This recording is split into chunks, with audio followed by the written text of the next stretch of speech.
Hello everyone. In today's class we are going to start a new topic capacitance. और फिर उसके बाद हम कैपेसिटर के बारे में पढ़ेंगे and then we will learn that how can we increase capacitance of any capacitor by inserting a dielectric slab in between the plates of capacitor.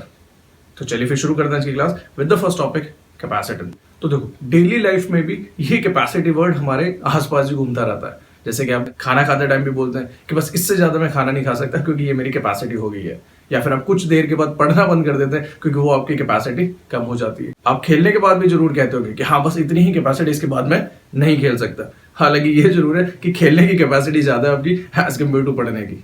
सही कह रहा हूँ ना? चलिए कुछ नहीं होता। अभी हमारा जो कैपेसिटेंस फिजिक्स की क्लास से मैटर करता है वो थोड़ा सा डिफरेंट है। तब वो किस तरीके से आ जाएगा that every conductor has the capacity to store charge on it. मान लीजिए उसे ऐसे समझ लेते, मान लीजिए ये कंडक्टर है तो इसके ऊपर मैं चार्ज डालता जा रहा हूँ। एक कंडीशन आएगी जो बोलेगा कि इससे ज्यादा चार्ज मत डालिए and that will determine its capacitance. ठीक है, अब इसे जरा एक्सप्रेशन वाइज समझ लेता है, फिर मैं इसकी आपको डेफिनेशन दूंगा।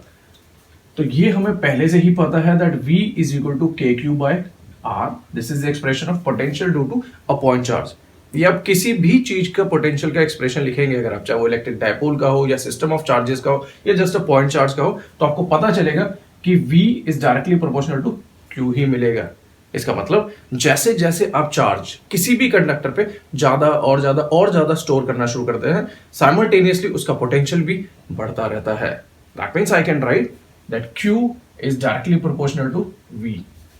Now, if I replace this proportionality sign with any constant, so this C is coming out to be as capacitance of conductor. So, which is a ratio of Q by V. But बच्चों एक चीज ध्यान रखना, formula हम देखो capacitor में भी ये यूज करेंगे जो अभी मैं आगे पढ़ाऊंगा आपको Q by V, लेकिन वहां पे इन सिंबल्स का मतलब चेंज होगा। यहां पर क्या मतलब है, इस Q का मतलब है चार्ज और V का मतलब है पोटेंशियल। और जब हम कैपेसिटर के बारे में पढ़ेंगे तो वहां पर इस V का मतलब हो जाएगा पोटेंशियल डिफरेंस। वो कैसे आएगा चलो वो थोड़ी देर बाद बताऊंगा। अभी फिलहाल हम इस पे कंसंट्रेट कर लेते हैं। तो जो कैपेसिटेंस की डेफिनेशन है पहले वो लिख लेता हूं। That capacitance of a conductor is the measure of its ability to hold electric charge, जैसा मैंने अभी आपको बताया ही था। And it may be defined as a charge required to increase the potential of conductor by unit amount. ये कुछ अलग से याद करने की जरूरत नहीं बेटा, देखो ये फॉर्मूले से ही आ रहा है। ठीक है ना? अगर मैं V की वैल्यू 1 कर दूंगा, C इक्वल हो जाएगा Q के। तो बस उसी मैथमेटिकल एक्सप्रेशन को वर्ड्स में लिख दिया है हमने। क्लियर हो गया? अब हमने इसकी SI यूनिट और डायमेंशन लिखनी है। तो SI unit after the name of physicist वो फैराड हो जाती है। जैसे आप F से दिखाते हैं। हालांकि फैराड जो होता है it is the bigger unit of capacitance. तो जनरली हम इसकी छोटी छोटी यूनिट को यूज करते हैं, जैसे कि माइक्रो फैराड हो गया है, या फिर नैनो फैराड हो गया है, या फिर पीको फैराड हो गया है। फैराड बहुत कम जगह यूज होता है, ये वाली यूनिट्स यूज करते हैं जनरली, पर इसकी ऐसा यूनिट फैराड ही होती है। फिर आप इसकी और भी कुछ निकाल सकते हैं इस फॉर्मूले से। देखिए इसकी क्या होती है, चार्ज की कूलम, और इसका हो गया वोल्ट, तो आप इसे कूलम पर वोल्ट भी कह सकते हैं। ठीक है ना? अब बारी आ गई इसकी डायमेंशन की। तो चलिए मेरे से पहले इसकी डायमेंशन लिखिए, चीटिंग अलाउड नहीं है।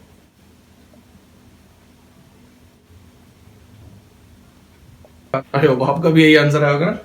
देखो तो इसका आंसर है m माइनस एम की पावर -1 l की पावर -2 t की पावर 4 a स्क्वायर। अब जनरली ये याद तो रहती नहीं है क्योंकि बहुत सारी फिजिकल क्वांटिटी कहां तक याद रखूंगा मैं इसे, तो इसलिए ये मेरा फॉर्मूला बन जाता है Q by V। अब V की डायमेंशन भी मुझे याद नहीं थी, तो V को मैंने चेंज कर लिया work done per unit charge से, और ये बन जाएगा Q स्क्वायर बाय W। अब Q की भी मुझे याद है और W की भी याद है क्योंकि हम 11th में ही कर चुके हैं। बस उनकी वैल्यूज डालिए और आपका आंसर आ जाएगा। So this is the introduction of capacitance. अभी मैं आपको एक फॉर्मूला और देता हूं जिसकी हमने डेरिवेशन नहीं करनी है, वो हमारे सिलेबस में नहीं होता है, लेकिन उसका एक्सप्रेशन आपको याद होना चाहिए। उसको न्यूमेरिकल या रीजनिंग क्वेश्चन हम कर सकते हैं, हमें उससे एक हेल्प मिल जाती है to tell that capacitance of any conductor किस किस फैक्टर पे डिपेंड करता है। तो देखो एक्सप्रेशन याद कर लेना, that capacitance of a spherical conductor is 4 pi epsilon naught r, and from there we can say, ये आप नोट डाउन कर सकते हैं बच्चों, that capacitance of any conductor depends upon radius means size of the conductor. पहला ये factor आ गया। दूसरा एप्सिलॉन नॉट भी आ रहा है, that means nature of the medium, कहां पे रखा है आपने उस कंडक्टर को। लेकिन बस इस चीज का ध्यान रखिएगा कि कंडक्टर के नेचर पे डिपेंड नहीं करता है, कंडक्टर चाहे एल्यूमिनियम है, आयरन है या कॉपर है, अगर उसके डायमेंशन सेम है, सेम साइज के हैं वो, तो उन सबकी जो कैपेसिटी होगी वो सेम ही होगी। इसमें एक फैक्टर और आता है जो हमें बाद में पता चलेगा, पर मैं आपको अभी बता देता हूँ, that is the presence of any other conductor near by it and then how it will affect its capacitance. वो अभी थोड़ा सा वेट करिए, नेक्स्ट टॉपिक में आएगा। हमारा जो नेक्स्ट टॉपिक है दैट इज कैपेसिटर। पहले इसकी डेफिनेशन पढ़ लेते हैं, फिर मैं इसे डिटेल में समझाता हूँ। So it is an arrangement of two conductors separated by any insulating medium that is used to store electric charge, field and energy. आपको लगता है कि इस चीज का आइडिया मैं आपको पहले भी दे चुका हूं, तो आप सही गेस कर रहे हैं जब हम कर रहे थे गॉस थ्योरम और उसकी एप्लीकेशन। तो जब मैंने आपको ये पेयर पढ़ाया था कि अगर आपके पास दो शीट है, एक पॉजिटिव और एक नेगेटिव चार्ज की, तब आपके पास यहाँ पर इलेक्ट्रिक फील्ड नॉन जीरो आया था, यहाँ पर इलेक्ट्रिक फील्ड जीरो आया था और यहाँ पर भी जीरो आया था। तो उस क्लास में ही मैंने आपको बताया था कि यहां पर इस सिस्टम को हम यूज कर सकते हैं to store charge, electric field and energy. अगर आपने नहीं देखा तो उस वीडियो को जाकर भी आप देख सकते हैं, जिसमें मैंने बताया था Gauss theorem and its application to find electric field due to infinite sheet. ठीक है, तो अब ये आखिर हो कैसे रहा है वो अभी हम यहाँ पे समझ लेते हैं कि अगर एक सिंगल कंडक्टर पे ही मैं बहुत सारा चार्ज स्टोर क्यों नहीं करा सकता, आखिर दूसरे कंडक्टर की जरूरत ही क्या पड़ रही है। तो देखो वो इस तरीके से आता है। Suppose I start with a single conductor and I start putting some charge on it. तो ऑब्वियस बात है, एक टाइम ऐसा है कि जब इसकी कैपेसिटी अटेन हो जाएगी, उसके बाद ये कहेगा कि अब और चार्ज मेरे पे मत डालो। पर आखिर ये ऐसा कहता ही क्यों? ये सोचेगा और मेरे को शुरू बताएगा कि आखिर इसने ऐसा और चार्ज स्टोर करने से बना क्यों कर दिया। ठीक है, अब मैं क्या करता हूं, इसकी कैपेसिटी और बढ़ाना चाहता हूं क्योंकि मेरा भी मन नहीं भरा, मेरे को और चार्ज स्टोर करवाना है। तो मैं क्या कर रहा हूं, एक और कंडक्टर को लेके आता हूं। अब इससे क्या होगा, इलेक्ट्रोस्टैटिक इंडक्शन भी हमने पढ़ा हुआ है। ये पॉजिटिव चार्ज है तो इसकी जो नियर फेस है उस पर नेगेटिव चार्ज इंड्यूस हो जाएगा और जो फार्दर फेस है उस पर लाइक चार्ज इंड्यूस हो जाएगा। अब ये भी हमें पता है that potential is a scalar quantity. Positive charge का पॉजिटिव पोटेंशियल, नेगेटिव चार्ज का नेगेटिव पोटेंशियल। तो ये जो नेगेटिव चार्ज है वो इसका पोटेंशियल को डिक्रीज करने की कोशिश कर रहा है, लेकिन उतना ही इक्वल पॉजिटिव चार्ज इसके पोटेंशियल को इंक्रीज करने की कोशिश कर रहा है। तो नेट इफेक्ट क्या आएगा? देखो आप शायद बड़ी जल्दी से बोल गए कि no effect will be there, but actually ऐसा नहीं है। देखो होता क्या है, this negative charge is closer to this plate as compare to these positive charges, है ना। तो अभी किसकी चलेगी? ऑब्वियस बात है जो पास में है, तो इसलिए वो नेगेटिव चार्ज का इफेक्ट ज्यादा दिखाई देगा। तो इसलिए आपका जो इफेक्टिव पोटेंशियल है इस प्लेट का वो कम हो गया है, और अगर आपने पोटेंशियल कम कर दिया इसका तो आप और चार्ज इस पे ऐड कर सकते हैं। Therefore I am now putting more charge on it. But again अब ये फिर बोल गया कि बस इससे ज्यादा और चार्ज मैं फिर नहीं लूंगा, लेकिन मेरा मन नहीं भरा है, मेरे को तो और चार्ज स्टोर कराना है। अब वो कैसे कर सकता हूं, मैं इस वाले एंड को अर्थिंग कर देता हूं। अब ये कॉन्सेप्ट भी मैं आपको सिखा चुका हूं पिछली वीडियोस में। अब क्या होगा कि आपके जो इलेक्ट्रॉन है from the earth due to potential difference वो ऊपर आना शुरू कर देंगे, and after certain time they will neutralize all these positive charges। तो थोड़ी देर बाद ये सिस्टम मुझे कुछ इस तरीके से दिखाई देगा कि इस प्लेट पे सिर्फ नेगेटिव चार्जेस रह जाएंगे और इस पे पॉजिटिव आ जाएंगे। अब ये जो पॉजिटिव थे ये तो मैं न्यूट्रलाइज कर चुका, जो कि इसकी हेल्प कर रहे थे पोटेंशियल बढ़ाने में, अब वो ही नहीं रहे, तो इसका मतलब और आपने पोटेंशियल को कम कर दिया है, इसलिए आप और इस पे चार्ज स्टोर करा सकते हैं। That means what we are learning actually that the capacitance of any conductor can be considerably increased by bringing any uncharged conductor nearby it। Clear हुआ ना? एक्चुअली यही प्रिंसिपल है कैपेसिटर का। अभी इसकी कैपेसिटेंस और बढ़ानी है, मेरा मन नहीं मान रहा अभी भी, ठीक है, लेकिन वो मैं अभी नहीं बताऊंगा, वो बताऊंगा नेक्स्ट टॉपिक के बाद में, क्योंकि वहां पर हम पूरी डेरिवेशन करेंगे तब आपको एग्जैक्टली क्लियर भी हो जाएगा। तो इसके बाद हमने जो सीखा वो ये है that we can say that the capacitance of a conductor can be increased by bringing any uncharged conductor nearby it। तो जो कि हम यहाँ पर देख ही रहे थे, that single conductor was able to store small charge on it, but as I bring uncharged conductor nearby, then I came to know that now this system is able to store more charge as compared to this alone conductor। ठीक है, and this pair actually is known as capacitor। I hope अब आपको capacitor और इसका principal clear हो गया है। तो अब हम करते हैं अगला टॉपिक जो है parallel plate capacitor. Very important, और इसके डेरिवेशन और न्यूमेरिकल भी एग्जाम में आते ही आते हैं। तो चलिए पहले इसके एक्सप्रेशन को डेराइव कर लेते हैं। नाम से पता चल रहा that it consist of two conductors which are parallel to each other. ठीक है, तो इसमें हमने पैरेलल थिन शीट्स ली हैं जिसमें पहले की surface charge density plus sigma है, दूसरे की माइनस सिग्मा है। Area of cross section of each plate उसे हम ए मान लेते हैं और जिनके बीच का डिस्टेंस है वो हमने डी रखा हुआ है। और अभी इन दोनों प्लेट्स के बीच में वैक्यूम है, तो इसलिए उसकी परमिटिविटी जो होगी एप्सिलॉन नॉट। ये हमारी प्रीवियस नॉलेज है कि जो इलेक्ट्रिक फील्ड होगा वो पॉजिटिव चार्ज से नेगेटिव चार्ज की तरफ होगा और उसकी जो वैल्यू होगी इलेक्ट्रिक फील्ड की वो होगा सिग्मा बाय एप्सिलॉन नॉट। अगर किसी को डाउट है कि कैसे है तो प्लीज मेरी पिछली वीडियो जाके देखिएगा जिसमें हमने पढ़ा है electric field due to plane sheet, वहां पे मैंने एक्सप्लेन कर रखा है। तो अभी हम आगे चलते हैं। पहला जो स्टेप होता है वो होता है potential difference between the plates of capacitor. तो जल्दी से सोचिए, मैं यहाँ पर लिखता हूँ इतने, सोच लिया। तो एक्चुअली वो हो जाता E इंटू डी। अब कई बच्चे सोचते सर ये कहाँ से है, तो हमारा एक फॉर्मूला था जो हमने किया हुआ है पहले, E is equal to D V by D R. तो वहां से मैं लिख सकता हूँ D V is equal to E into D R. याद आया? बस यहाँ पर डी आर की जगह ये डिस्टेंस d हो जाएगा, इसलिए हमारा जो v है वो बन जाता है E इंटू डी। अब इलेक्ट्रिक फील्ड की वैल्यू वो हमें पता है तो हम डायरेक्टली डाल देते हैं, it become sigma by epsilon not into D. अब सिग्मा क्या होता है? सरफेस चार्ज डेंसिटी, यानी कि चार्ज पर यूनिट एरिया। तो सिग्मा की जगह मैं लिख सकता हूँ Q upon A rest as it is. फिर मैं इसे V को नीचे ले आता हूँ, बाकी सब ऊपर चले जाएंगे। तो यहां पर बन जाएगा Q by V is equal to A epsilon naught by D। पर ये तो अभी अभी हमने सीखा था, C जो होता है वो Q बाय V का रेशियो होता है। इसका मतलब that is C is equal to A epsilon naught by D। बस छोटी सी डेरिवेशन थी, होगी आपकी capacitance of parallel plate capacitor when plates are separated by vacuum. जो नेक्स्ट टॉपिक अभी मैं इसके बाद जो पढ़ाऊंगा उसमें हम यहाँ पे वैक्यूम की जगह डाइलेक्ट्रिक स्लैब डालेंगे, फिर देखेंगे कि कैपेसिटेंस का क्या होता है। पर इस एक्सप्रेशन से हमें जो पता चल रहा है वो ये that the factors on which capacitance of any parallel plate capacitor depends. तो पहला फैक्टर आ जाता है area of cross section of each plate, वो यहां से आ गया है। दूसरा आपको दिख जाएगा वो यहां से है distance between the plates, clear हो गया ना। और देखो तीसरा भी यहीं से दिख रहा है एप्सिलॉन नॉट, यानी कि nature of the medium in between the plates. तो आई थिंक आपको तीनों के तीनों फैक्टर्स क्लियर हो गए हैं। आप यहाँ पे नेचर ऑफ द मीडियम की जगह परमिटिविटी भी लिख सकते हैं, क्योंकि बुक्स में परमिटिविटी लिखा होता है तो बच्चे सोचते हैं ये लिखे या वो लिखे, बात एक ही होती है, नेचर ऑफ द मीडियम बोलो या फिर परमिटिविटी ऑफ द मीडियम बोलिए। ठीक है, अब हमारा जो नेक्स्ट टास्क है वो ये that now we want to check that how the capacitance of this parallel plate capacitor can be change by inserting a dielectric slab in it.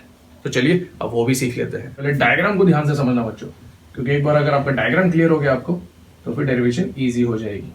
तो ये प्लेट्स ही हैं, लाइन चार्ज नहीं, ये प्लेट्स ही हैं जिसे मैंने सामने से दिखाया। तो इसकी सरफेस चार्ज डेंसिटी अभी भी प्लस सिग्मा है और ये माइनस सिग्मा है। Area of cross section of each plate अभी भी कैपिटल ए है और इनके बीच का डिस्टेंस डी ही है। अब मैं क्या कर रहा हूं कि इन दोनों प्लेट्स के बीच में एक डाइलेक्ट्रिक स्लैब डाल दी है मैंने, जिसकी थिकनेस P लिया है मैंने अभी। अब होगा क्या, ये जो पॉजिटिव चार्ज की प्लेट है इसकी वजह से यहाँ पे इंडक्शन हो जाएगा और आपको कुछ नेगेटिव चार्जेस दिखाई देंगे। सिमिलरली इस नेगेटिव चार्ज प्लेट की वजह से यहाँ पर पॉजिटिव चार्ज दिखाई देंगे। अब डाइलेक्ट्रिक जैसे कि हम पहले ही जानते हैं it's a kind of insulator ही होता है। तो क्या आप बता सकते हैं कि जो नेगेटिव चार्ज इंड्यूस हुए हैं वो उनकी सरफेस चार्ज डेंसिटी और जो बाहर वाली सरफेस चार्ज डेंसिटी क्या वो इक्वल होगी? तो बिल्कुल आप सही गेस कर रहे हैं, नहीं होगी, क्योंकि डाइलेक्ट्रिक है। हालांकि अगर मैंने इस डाइलेक्ट्रिक की जगह कंडक्टर डाला होता ऑफ द सेम डायमेंशन, तब यहां पर जो इंड्यूस हुई है सरफेस चार्ज डेंसिटी और जो बाहर वाली है वो बराबर होती। ठीक है, तो अभी यहां पर जो सरफेस चार्ज डेंसिटी आई है उसे मैं बोल देता हूं sigma P। P stand for polarization. Actually this phenomena is known as polarization. ठीक है, तो इसको मैं माइनस सिग्मा P लिख देता हूं और ये वाला हो जाएगा plus sigma P। Now what we can see that original electric field due to these plates was from your left to right, but जो ये induced surface charge density है उसकी वजह से एक इलेक्ट्रिक फील्ड अंदर जनरेट हुआ है। अब मैं उसको नाम EP दिखा रहा हूं। तो जो नेट इलेक्ट्रिक फील्ड होगा जो इसके अंदर है वो हो जाएगा E is equal to E naught minus EP, क्योंकि दोनों अपोजिट डायरेक्शन में थे। अब इस E और E नॉट में एक रिलेशन आता है जो मैं आपको बता देता हूं, वो होता है E is equal to E naught by K, where K is the dielectric constant of this slab. ठीक है, तो क्या देख रहे हैं हम कि जो E नॉट है वो डाइलेक्ट्रिक स्लैब के बाहर एग्जिस्ट कर रहा है from left to right, whereas जो पोलराइजेशन की वजह से इलेक्ट्रिक फील्ड आया था उसकी डायरेक्शन थी राइट टू लेफ्ट। लेकिन जो नेट इलेक्ट्रिक फील्ड अब आया है, जिसे मैंने ई से रिप्रेजेंट किया, इसकी डायरेक्शन क्या होगी? तो ये होगी जो बड़ा होता है उसकी डायरेक्शन, यानी कि ई नॉट। तो ई की डायरेक्शन भी आपकी लेफ्ट टू राइट ही होगी। लेकिन ये जो ई है वो सिर्फ इस टी थिकनेस पे लग रहा है, और जो ई नॉट है वो डी माइनस टी थिकनेस पे लग रहा है। क्लियर होगा डायग्राम? तो यहां पर भी देखिए पहला स्टेप वही है जो हमारी पिछले डेरिवेशन में था, that potential difference between the plates of capacity. पिछले वाले में हमने निकाला था E इंटू डी करके, यहां पर भी वही है E इंटू द डिस्टेंस। लेकिन यहां पर दो इलेक्ट्रिक फील्ड आ रहे हैं, तो पहला इलेक्ट्रिक फील्ड आता है E नॉट। अब उसको मैं किससे मल्टीप्लाई करूं भाई? जितने रीजन में वो लग रहा है, वो कितने रीजन में लग रहा है? वो लग रहा है सिर्फ D माइनस टी में। और दूसरा इलेक्ट्रिक फील्ड आता है आपका E, और वो रीजन में लग रहा है जिसकी थिकनेस है T। तो ये आपका पहला स्टेप हो गया। जनरली बच्चे सिर्फ ये स्टेप भूल जाते हैं कि कहां से आ रहा है, तो बस ये स्टेप अगर आपका क्लियर है तो उसके बाद तो पूरी डायरेक्शन बहुत इजी है। तो चलिए शुरू करते हैं। ये हो जाएगा E naught D minus T as it is. E की जगह आपने लिख लिया है E नॉट बाय के, और T thickness as it is. मैंने E नॉट कॉमन ले लेता हूं, अंदर हो जाएगा D minus T plus T by K. इस E नॉट की जगह लिख लेते हैं हम सिग्मा बाय एप्सिलॉन नॉट, और यहां से मैं T कॉमन ले लेता हूं इस वाले टर्म में से, और ये बन जाएगा 1 माइनस 1 बाय के। फिर सिग्मा की जगह भी मैं Q अपॉन ए लिख लेता हूं, क्योंकि यह है सरफेस चार्ज डेंसिटी, और यहां से मैंने D भी बाहर ले लिया है। तो ये दिखेगा मुझे 1 minus T by D 1 minus 1 by के। और फिर वही V को नीचे भेज दीजिए, बाकी सब पैरामीटर को उधर ले जाइए। तो आपके पास Q बाई वी दिखने वाला है A epsilon not divided by D, और ये बड़ी सी टर्म इधर आ जाएगी। अब ये भी आपको पता है कि सिंस जो C होता है वो Q बाई वी होता है, और ये भी पता है कि ये अभी ये वाला एक्सप्रेशन हमने पिछली ही डेरिवेशन में निकाला है। तो इस Q बाई वी की जगह मैं C लिख देता हूँ, A epsilon not by D की जगह मैं C नॉट लिख लेता हूँ। तो C naught means the capacitance of same capacitor when there was vacuum in between the plates of capacitor, और ये पूरा का पूरा फैक्टर यहां आ जाएगा। तो ये हो गई आपकी डेरिवेशन। बोला था ना कि इजी है, सिर्फ पहला ये स्टेप आपको क्लियर होना चाहिए कि ये कहां से आ रहा है। अब यहां से मुझे ये भी पता चल रहा है कि जो आपका C है वो ग्रेटर देन C नॉट आया है। तो ये देखो, इसलिए मैं वहां पे बता रहा था आपको कि जो आपका सिंगल कंडक्टर है उसके हम कैपेसिटी को कैसे बढ़ाते जा रहे थे। पहले हमने उसके ऊपर चार्ज डाला था, फिर हमने उसके साथ एक और एक कंडक्टर ले आए थे, फिर हमने उसके अर्थिंग कर दी थी, और अब एक और तरीका पता चला कि उनके बीच में आप डाइलेक्ट्रिक स्लैब को डाल दीजिए। तो इसमें एक चीज और बताता हूं आपको। देखो अभी आप मेरे लिए काम करो, put P is equal to D। अब बताइए फिर C और C नॉट में क्या रिलेशन आ रहा है। तो जैसे ही आप T को D के साथ इक्वल कर देंगे, आपके पास आएगा C इज इक्वल टू के C नॉट। इसका मतलब हर डाइलेक्ट्रिक मीडियम का डाइलेक्ट्रिक कांस्टेंट सेम नहीं होता, तो इसलिए आप you can choose different dielectric medium in between the plates of the same capacitor, and you can increase the capacitance by your desired amount. Clear हो ना? आप इसकी थिकनेस को भी वेरी कर सकते हैं, और सबसे ज्यादा कैपेसिटेंस हमें कब मिलेगी? जब पूरा का पूरा मीडियम इस डाइलेक्ट्रिक स्लैब जिसका डाइलेक्ट्रिक कांस्टेंट क्या है उससे फिल हो गया होगा। So now this is how we can learn that how capacitance of a parallel plate capacitor depends on the dielectric slab. अब एक काम है आपके सोचने के लिए भी डाल देता हूं, what will happen if I replace this dielectric slab with a conducting slab? तब क्या आंसर आता आपका, और वो भी तब निकालना जब वो पूरा स्पेस भरा हो। So that's all for today. I hope आपको पूरा कैपेसिटर का कॉन्सेप्ट क्लियर हो गया है। नेक्स्ट वीडियो में हम इन्हीं टॉपिक पे न्यूमेरिकल्स ट्राई करेंगे। तो अगर आपको वीडियो पसंद आए तो लाइक कीजिए और शेयर कीजिए अपने फ्रेंड्स के साथ। मिलते हैं फिर अगली वीडियो में। Till then keep applying physics in your daily life. जय हिंद, जय भारत।